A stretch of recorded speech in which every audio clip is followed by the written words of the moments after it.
Hello everyone. So today I'm going to be talking about borderline personality disorder, what it is, the 9 criteria, and some examples of what BPD or borderline looks like. Before I get started, I'd like to mention that a lot of people like to confuse borderline personality disorder with bipolar. These are actually 2 completely different and unrelated conditions.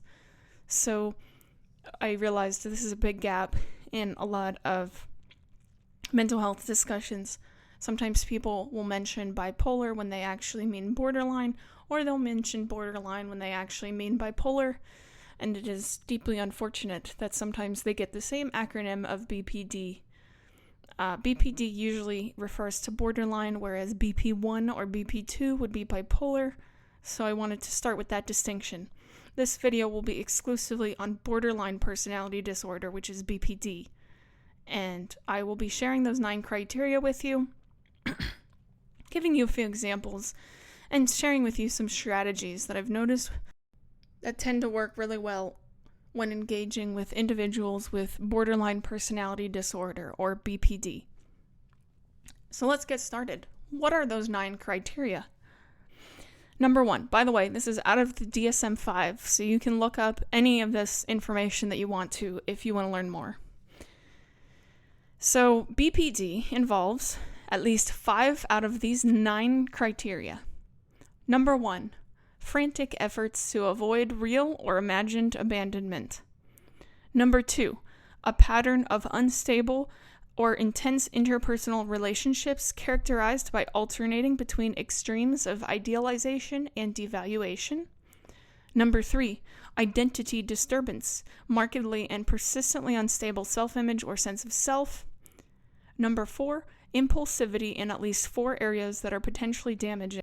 For example, spending, substance abuse, reckless driving, sex, or binge eating. Number 5, recurrent suicidal behavior, gestures, threats, or self-mutilating behaviors. Number 6, affective instability due to a marked reactivity of mood. For example, intense episodic dysphoria, anxiety, or irritability, usually lasting a few hours and rarely more than a few days. Number 7, chronic feelings of emptiness. Number 8, inappropriate, intense anger or difficulty controlling anger. For example, frequent displays of temper, constant anger, or recurrent physical fights. Number 9, transient stress-related paranoid ideation or severe dissociative symptoms. So those are the 9 criteria. I wanted to list those first, and then I'm going to offer some more examples, including some real-world examples of BPD. So let's start here. Frantic efforts to avoid real or imagined abandonment.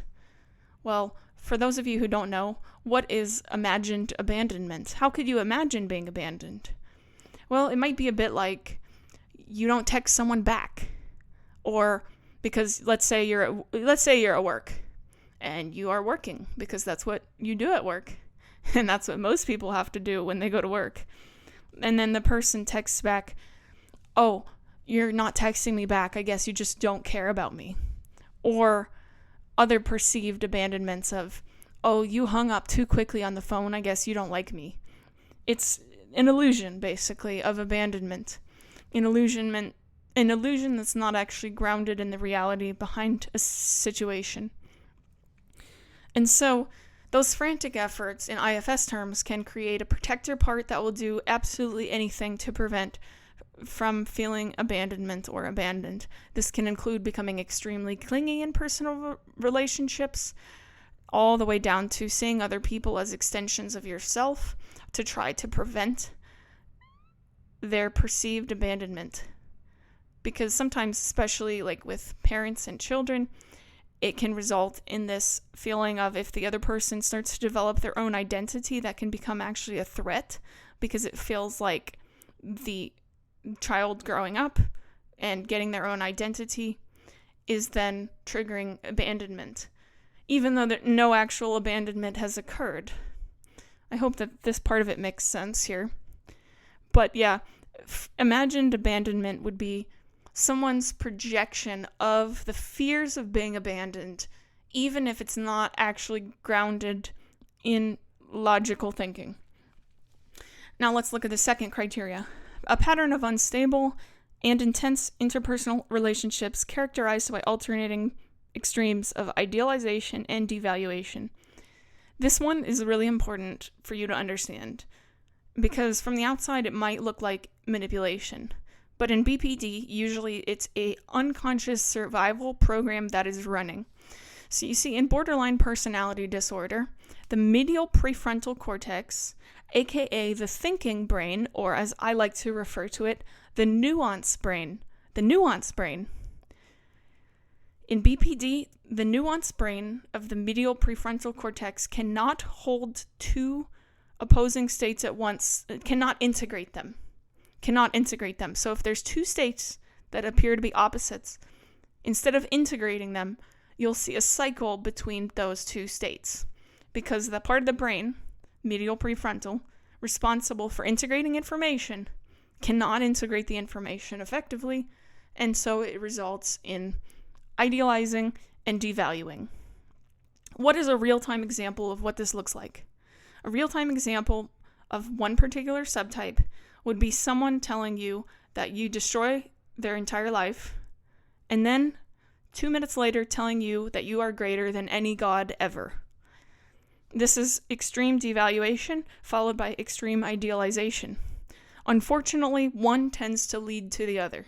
So when you hear idealization, get ready for the devaluation. When you hear devaluation, get ready for the idealization. They cycle. They're back and forth. And it's really unfortunate, both for people with BPD and for people dealing with people who have BPD, to deal with this particular symptom. I mean, it probably sucks the most out of all of them, if I had to be real. I mean, I guess that you could say that there could be worse things, like the whole, some of those others that I mentioned. But the idealization and devaluation is probably what I've seen creating the greatest overall collective harm and impact. And so, a lot of times, actually, I have never seen someone with BPD who is consciously aware that this is what they are doing. I've never seen it. Maybe that's because I haven't met people who have BPD who are willing to try to change, which is unfortunate. I don't know. I'll tell you honestly, I don't have as many data points on this as I would like, but I'm trying to share examples for education's sake here. And so let's go to number 3, identity disturbance. Markedly or persistently unstable self-image or sense of self. So if someone has an unstable sense of self, what happens? Well, they're going to try to fill that void in other ways. How can they fill that void? Well, some people might try to fill that void by having kids and trying to vicariously live through their kids in order for their kids to stabilize their sense of self and their sense of identity. Other people are going to respond to those gaps in different ways. Not all shifting senses of identity are going to present the same way. Some people with BPD could also have covert DID or other things like dissociative identity disorder, where there's different alters and amnesia barriers between those alters, but that's kind of a more special case than what you would typically see in BPD. But basically, picture someone having an very unstable self-image, and needing the approval and validation of others to try to fill in that gap is one of the most common ways I've seen that expressed. Because if you don't have your own internal self-image and your own internal confidence about who you are, you're going to do whatever you can to get that from other people. You're going to do anything to try to get that approval from other people. So you'll see a lot of status-seeking behavior and that kind of thing in people who have an unstable self-image, because they're trying to make up for that unstable self-image. And I'd like to mention the roots of that unstable self-image still tie back into what I was talking about earlier with the medial prefrontal cortex. The medial prefrontal cortex works with many other areas in the brain in the default mode network. Think of it as like your baseline of who you are, who your identity is, and your typical habits day to day. If the medial prefrontal cortex is not well integrated, then it might feel like you have distinctive parts of yourselves that don't necessarily communicate. And that can cause a lot of dysregulation and lead to approval seeking. Number 4, impulsivity in at least 2 areas that are potentially self-damaging. I listed those areas before, but I'll give you a refresher. Spending, substance abuse, reckless driving, sex, or binge eating. These are basically self-sabotaging behaviors. Substance abuse in particular is particularly insidious because it can actually worsen the symptoms of borderline personality disorder over time. This links back to that other video I made about alcohol if you're interested in hearing more about the ramifications of that and the harm it can cause. But a lot of these self-sabotage and self-destructive behaviors are not immediately visible. Binge eating, for example, it can be hard to see that someone is struggling with that from the outside. It's usually tied to mental health. A lot of people don't know that. So then they judge people for binge eating, and they don't realize that it's directly tied to mental health. Because if eating gives you comfort and you have a consistent dysregulation in your neurobiology, then it actually makes sense that you'd try to fill that with food. And so then you can probably imagine how that would relate to a lot of comorbidities like obesity and other things. Reckless driving. This is a huge one. If someone can't control their emotions and doesn't have the ability to integrate different types of information, including their emotional state, they're going to take it out on the external world in many cases. And reckless driving is one self-destructive way that can present itself. Or shopping, spending money. I'm sure you have all heard of or met someone before who is addicted to online shopping. Why are they addicted? Probably to fill the same void of either dopamine or other neurotransmitters in that same regard. And so impulsivity in those areas, it's not mutually exclusive to borderline, and I want to make that very clear. Unfortunately, a lot of these traits can actually be related to other conditions, so it's really important to focus and see if someone matches all 5 or 6 of these 9 criteria before recognizing that they have borderline personality disorder. Now, number 5, recurrent suicidal behavior, gestures, threats, or self-mutilating behavior. This can include things like, threatening to kill yourself or cutting or other self-sabotage type behaviors. Mainly, you can think of that as like an anesthetic. If someone's in so much pain, they're going to do whatever they can to numb that pain, and that's kind of where a lot of these behaviors come from. Because especially physically speaking, when you induce pain on the body, and this is actually proven with weightlifting if you take a look at it, when you make your body be in pain in some way, it actually causes the brain to release natural opioids to numb you. So it makes sense that if someone's in a lot of emotional pain, they're going to be turning to tools that would numb that pain. Unfortunately, not all of those tools are healthy.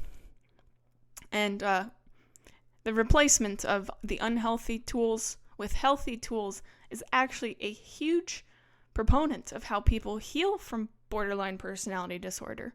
They create new habits that are no longer self-destructive with the help of their community or therapists to be able to replace those behaviors and get their needs met, both on a neurobiological level and, meeting the needs in their own lives. Number 7, chronic feelings of emptiness. I probably don't really need to explain this one, but it's kind of like feeling life doesn't have meaning. That would be what that symptom basically is. Unfortunately, describing things from a symptoms perspective sometimes takes away from the reality of what it is actually like, and that's the difficult part here. The next one, number 8, inappropriate, intense anger or difficulty controlling anger. For example, frequent displays of temper, constant anger, or recurrent physical fights. Now, this type of anger is not necessarily exclusively tied to physical, but also it could be tied to yelling, it could be tied to verbal abuse, it could be tied to actual fist fighting. I mean, think of all the possible ways anger could be unhealthily expressed via aggression or other mechanisms.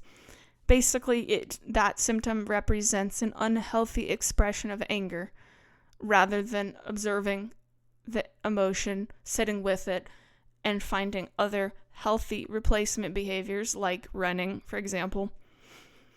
So there's a lot of these symptoms you can see probably from my descriptions that creating replacement behaviors that can repair a lot of these things could actually make the difference between someone getting a borderline personality disorder diagnosis compared to never getting one. Unfortunately, a lot of people who have borderline personality disorder actually never seek a diagnosis because of what I stated beforehand, how sometimes the medial prefrontal cortex is not integrating all this information. Unfortunately, there's a lot of comorbidity with NPD, which is narcissistic personality disorder, which is where people would prioritize their self-image above everything else, but not their actual self-image, but rather the public perception of that self-image, which is obviously highly problematic. Unfortunately, sometimes different subtypes are going to change that comorbidity. So I don't want you to take away from this that, borderline personality disorder means you're a narcissist. No, it does not mean that. Just because it's highly comorbid with that doesn't mean that they are equal. They're not equal. They're different, and that distinction matters.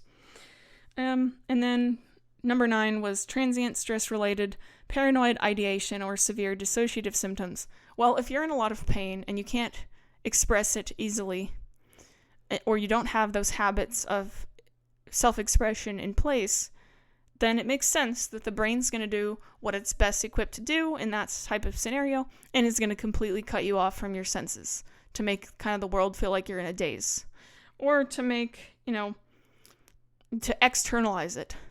So there's one thing I want to mention before I continue here.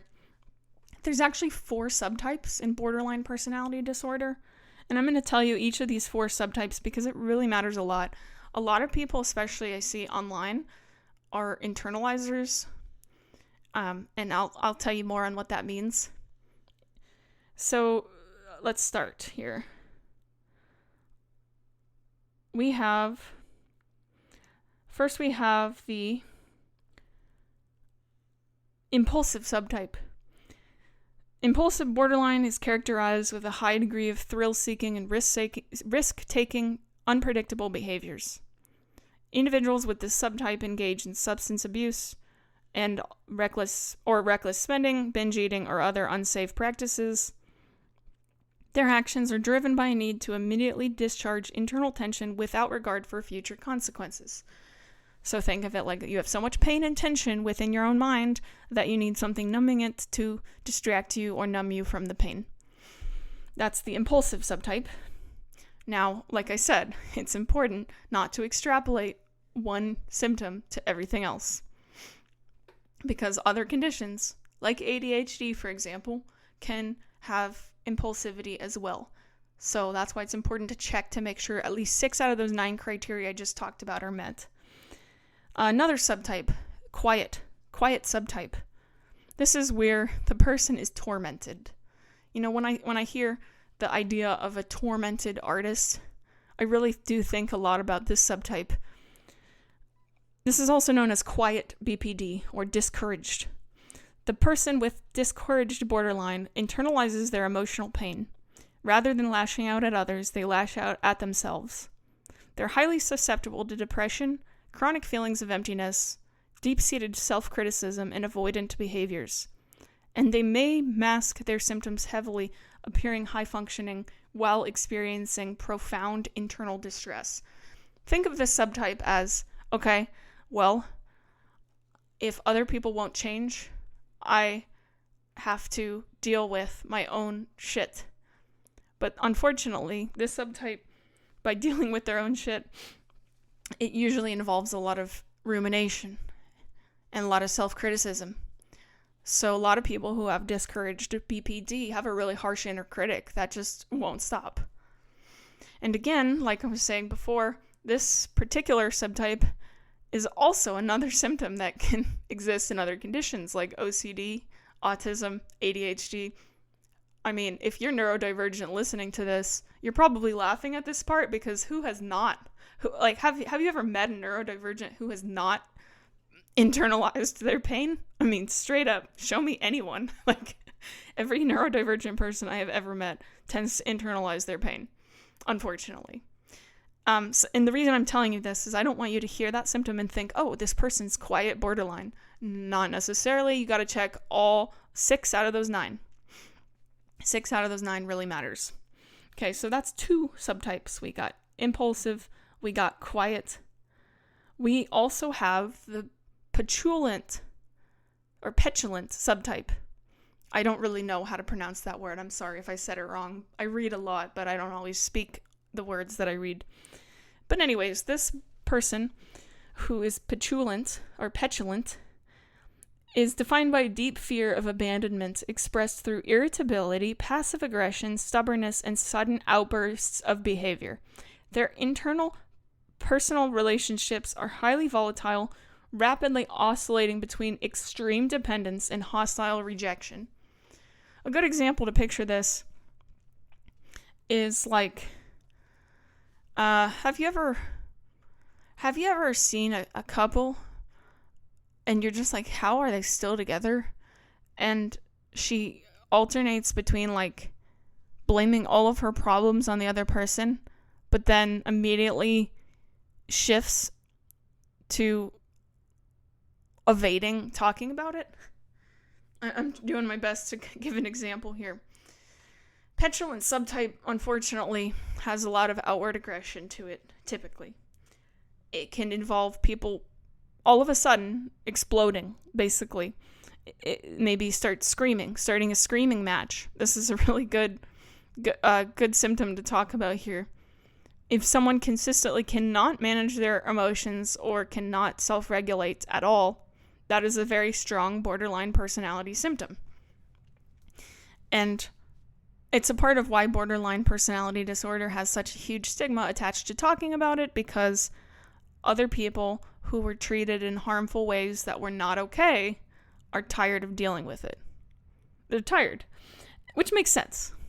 But I think it's important to acknowledge the underlying neurobiology behind it.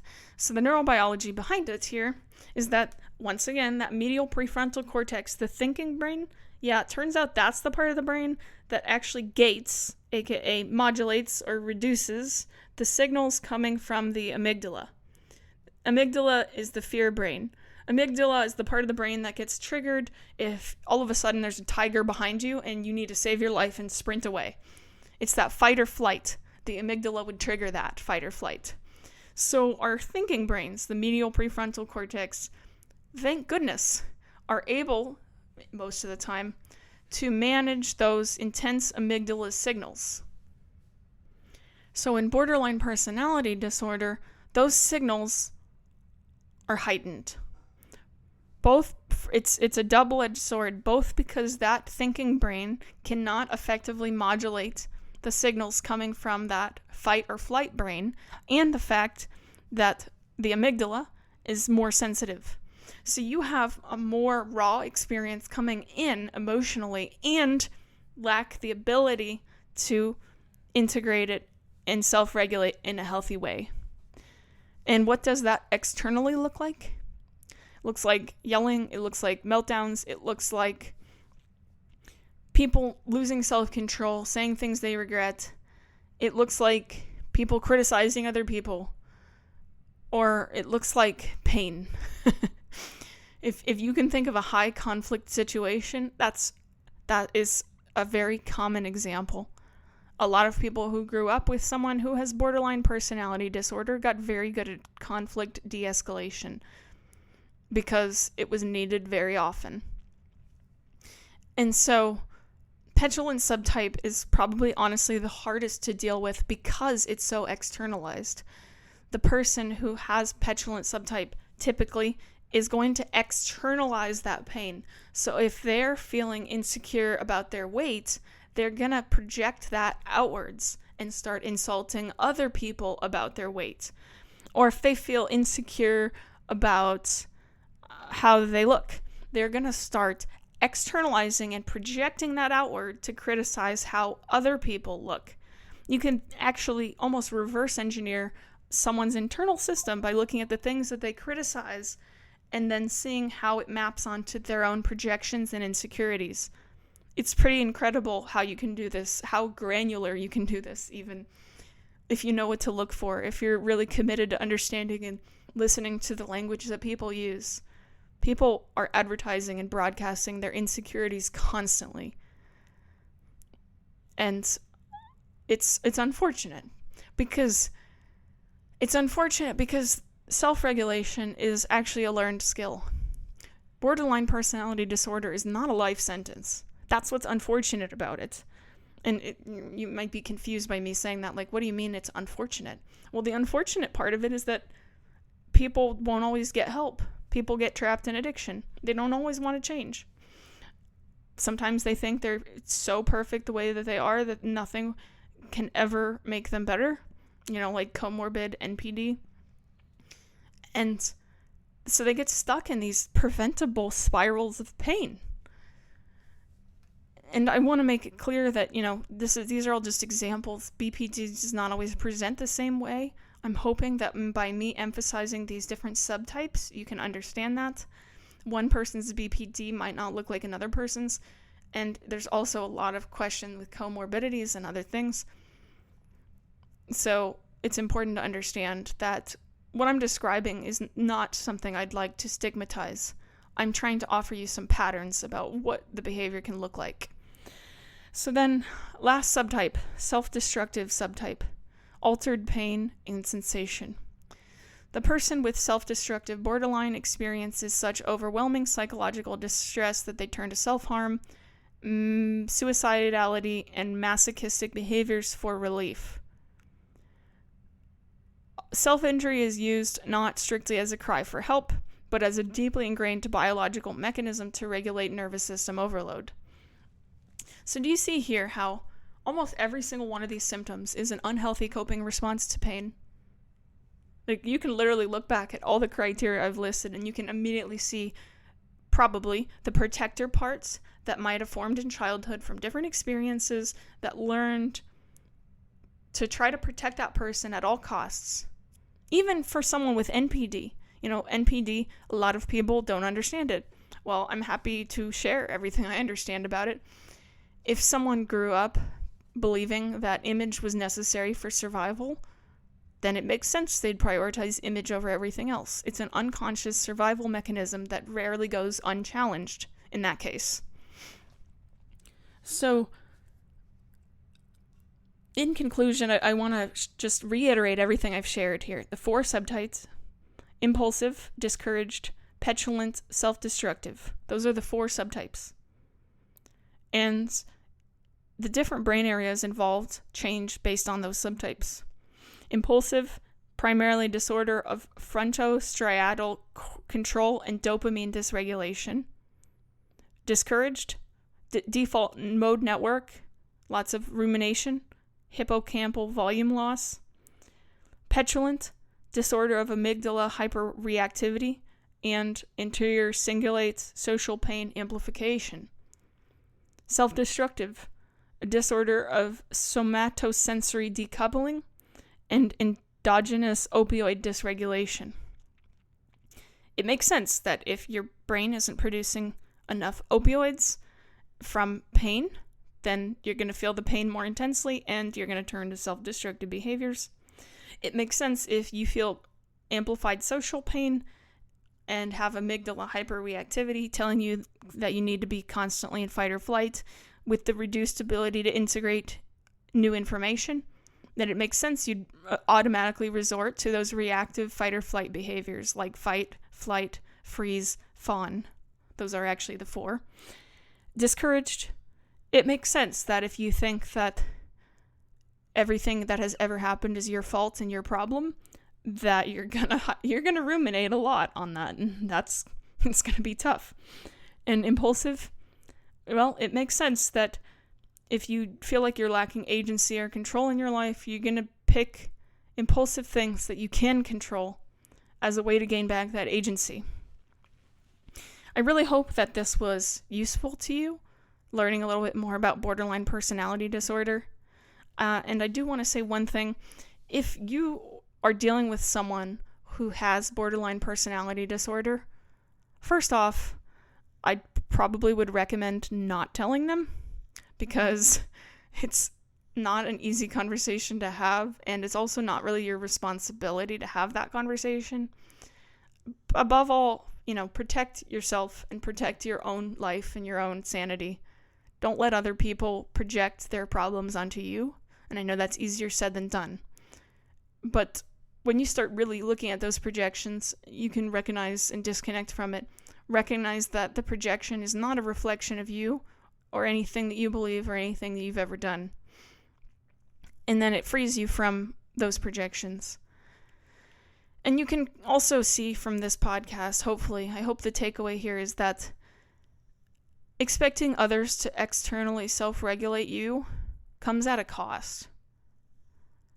And if you're not able to internally self-regulate, to be able to calm yourself down, to be able to integrate conflicting types of information, or to be able to make choices that are going to benefit you long-term, then that's going to be hard for you to deal with in life.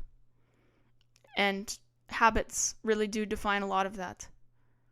If you have habits that can meet those neurobiological needs, you're not going to be struggling nearly as much, because you're going to create a life that is intentionally designed to help you with the way that your brain works rather than against it. And you deserve to be treated well. You deserve to have people around you who respect your opinions, or who are at least willing to agree to disagree. You're allowed to decide who you spend your time with, and you're allowed to walk away if people aren't treating you right. Regardless of any diagnosis, you're always allowed to do that. These are what I believe human rights. You're allowed to walk away when someone's hurting you, regardless of any diagnosis. And it's not your responsibility to try to fix or repair other people's problems. So with that PSA, I hope you enjoyed today's podcast, and I hope it taught you something. And if you'd like to learn more about this, feel free to visit the Reddit Borderline Girls. I've created this Reddit in order to educate the world more about the neuroscience behind borderline personality disorder, give some examples on the subtypes of borderline personality disorder, and how it looks both externally and internally is what I would like to eventually capture. Thank you so much for listening.